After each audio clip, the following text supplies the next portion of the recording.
நான் வந்து இன்றைக்கி வெண்ணிலா ஸ்பாஞ்ச் கேக் பண்ண போகிறேன். வெண்ணிலா ஸ்பாஞ்ச் கேக் பண்ண வந்து ஒரு கப்பு மைதா எடுத்து வச்சுருக்கேன். 250 கிராம் எம்எல்ல தான், நான் 250 கிராம் கப்பில் தான் அளந்திருக்கேன்.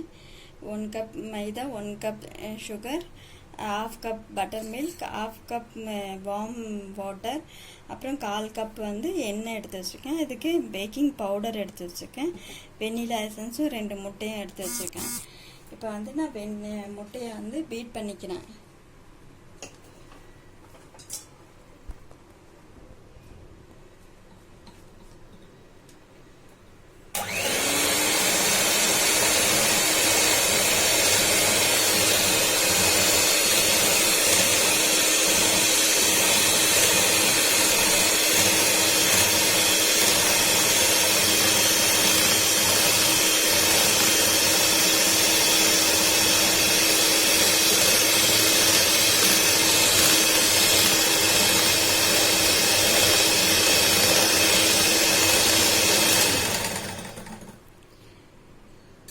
இப்போ வந்து நான் இதில் பட்டர் மில்க் ஆட் பண்ணிக்கிறேன்.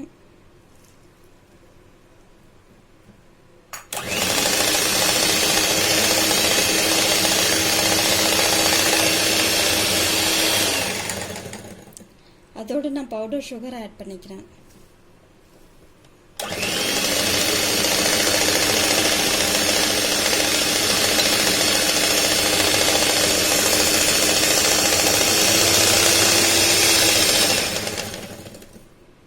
நான் இப்போ கொஞ்சம் கொஞ்சமாக வந்து மைதாவை ஆட் பண்ணிக்கிறேன்.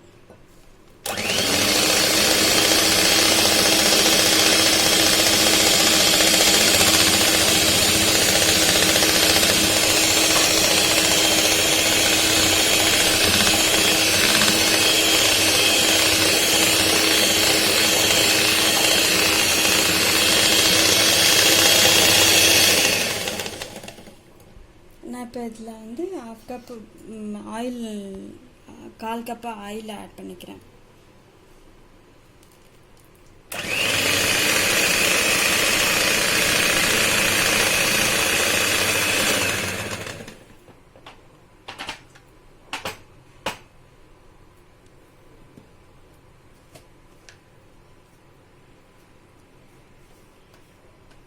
ஒரு 1/4 ஸ்பூனுக்கு உப்பு ஆட் பண்ணிக்கிறேன். உப்பு நான் 1/2 ஸ்பூன் வந்து வெனிலா எசன்ஸ் ஆட் பண்ணிக்கிறேன்.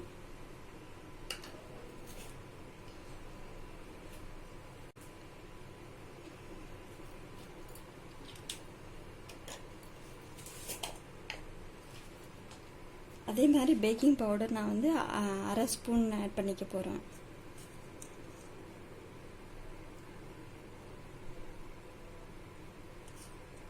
அரை ஸ்பூன் பேக்கிங் பவுடர் ஆட் பண்ணிக்கிறேன்.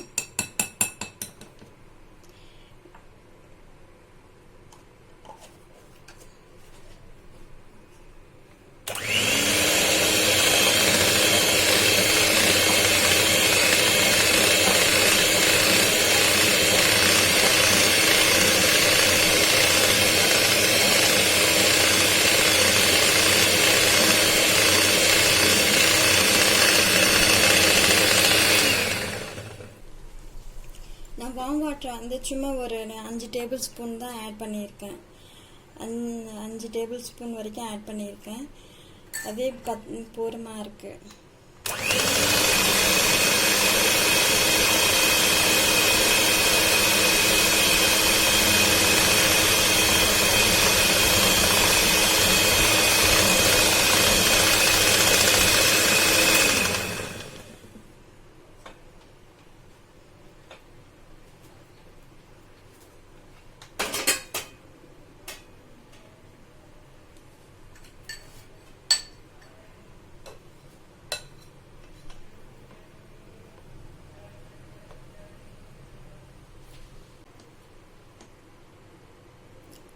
சுகர்லாம் செக் பண்ணியாச்சு. நான் இப்போ வந்து இந்த ஒரு பவுலில் வந்து எண்ணெயை தடவிட்டு அது மேலே வந்து மைதா மாவு டஸ்டிங் பண்ணியிருக்கேன்.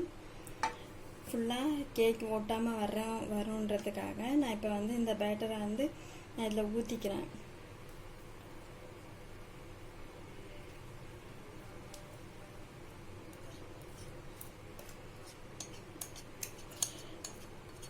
மிக்ஸி இந்த எக் பீட்டர் இல்லாதவங்க வந்து மிக்சியில் கூட அடிச்சிக்கலாம். நான் ஆரம்பத்தில் வந்து நான் மிக்சியில் தான் செஞ்சுட்டு இருந்தேன். மிக்சியில் கூட நீங்கள் அடிச்சிக்கலாம். அதை ரொம்ப நல்லாவே வரும்.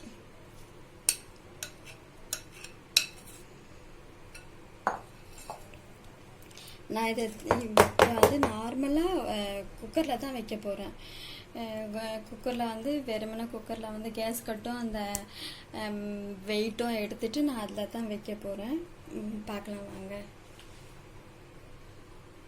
நான் நார்மலாக இந்த மாதிரி பெரிய குக்கர் எடுத்திருக்கேன். இதில் வந்து தண்ணி வைக்கல, ஸோ உப்பும் வைக்கலன்னா இதில் கேஸ் கட்டும் போடல, அதே மாதிரி இங்கே வந்து வெயிட்டும் போடல.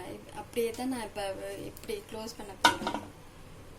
அதுக்கு முன்னாடி நான் வந்து இந்த கேக் பேட்டரை உள்ளே வச்சிடறேன். ஸ்பாஞ்ச் கேக் பண்ணேன், அந்த பேட்டர் நம்ம செஞ்சு வச்சுருந்தோம்ல, அதை வந்து நான் இப்போ உள்ளே இன்சர்ட் பண்ணுறேன். அப்படியே வச்சுருக்கேன், கீழே எதுவும் வைக்கல. அதே மாதிரி இதை ஒரு 20 மினிட்ஸ் கழித்து நம்ம பார்க்கலாம். மூடி லூஸாக தான் இருக்கும், கேஸ் கட் போடாதனால, விசிலும் வைக்கலன்னா. இதை வந்து நான் சிம்மில் தான் வைக்கணும். சிம்மில் வச்சு நான் ஒரு 20 மினிட்ஸ் நான் குக் பண்ணி காட்டுறேன். 20 மினிட்ஸ் ஆயிடுச்சு. நான் இப்போ வந்து திறந்து பார்க்குறேன்.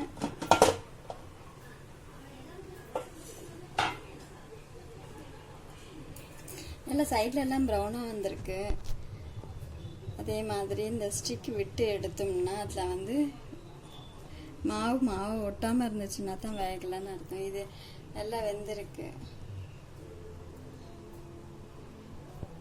கேக் ஆயிடுச்சு. நான் இப்போ வந்து நான் ஆஃப் பண்ணிடுறேன். ஆஃப் பண்ணிவிட்டு இதை ஆற வைக்கிறேன். ஆற வச்சு அதுக்கப்புறம் நான் எடுத்து காட்டுறேன். சூடு ஆறிடுச்சு. நான் இப்போ வந்து கேக்கை கவுக்க போகிறேன். அதுக்கு முன்னாடி வந்து இந்த மாதிரி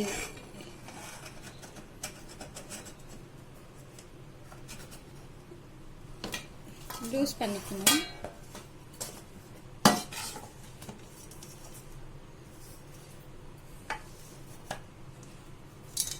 இது பின்னாடி நல்லா ஒட்டாமல் வந்துருச்சு.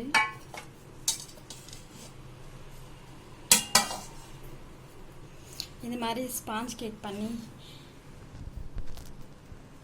ரொம்ப நல்லா வந்திருக்கு. கட் பண்ணுறேன்.